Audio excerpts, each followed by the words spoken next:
نحمده ونصلي على رسوله الكريم.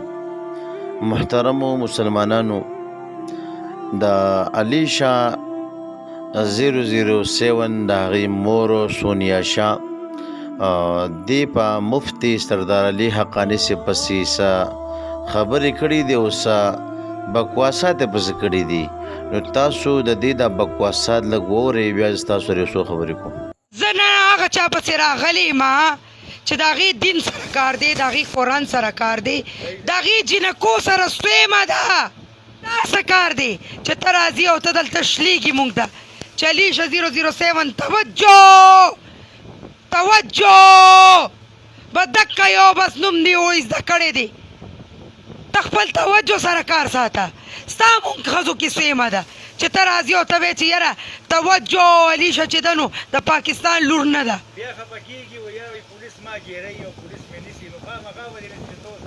فضول خبر څه دپاره کې ملا سړی ملا توب کوه، خپل چېرته مړي لمبه وه، چېرته ماشومان ته قرآن زده که. ته زمونږ په شوبیز کې مه را داخلېږه. هر یو ځای کې غېڼه غېڼه را رواني. محترم، تاسو د علی شاه د مور او د دې سونیا شاه دا بکواسات اوردله د مفتی سردار علي خلاف.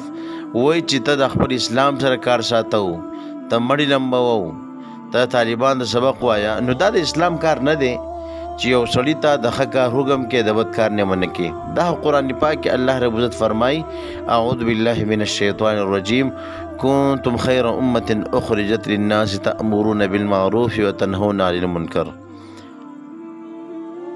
د دې آیت شریف نه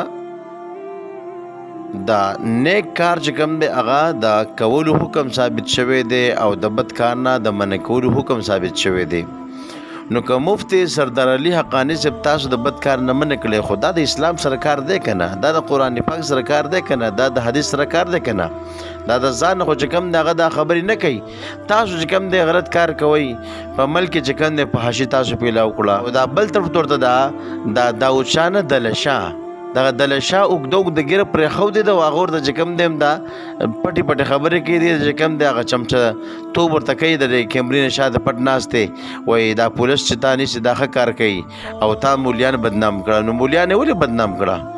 ښه کار چې کوي 100 پیرې دا پولیس ونیسي په دا باندې موږ چې کوم دی سترګې اوچتېږي، په دې باندې مولیان نوم اوچتېږي چې دا ښه کار کوي، بیا یې پولیس نیسي دی که نه؟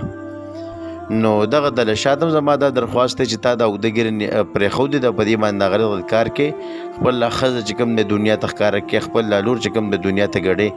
داسې کار ته کې دا د اسلام کار دی. آیا دا په اسلام کې دا جایز دی؟ او خپل ښځې چې کوم دی د خولې ته چې کوم دی چېرته پړی واچوه، دې ته زنځیر واچوه. دې خولې خو نه ملا پرېښودو، نه طالب پرېښودو، نه مدرسه پرېښوده، یو سړی د دې خولې نه پاتې نه شو. نو دغې ته زه درخواست کوم چې لږ خیال کوه، لږ دا بکواسات دې بند کا، په علماو پسې ردې بدې مه وایه. دا خو د دنیا یو قسم پرې نښودو او د بې غیرتوب خو چې کوم دی په تاسو ختمه ده. زه یم انشاءالله ستاسو نه پس به دې دنیا ته نه بې غیرته خلک راشي، نه به بې حیا خلک راشي، نه به بې شرمه خلک راشي. او دغه داود شاه ته چې مخکې قرآن و قسمونه کوه زه به دا کار کوم، بیا به د نن نه پس بد کار نه کوم، او دا ګانې به نه یي او دا زما لور به په میډیا نه یي او پلانکې به نه یي.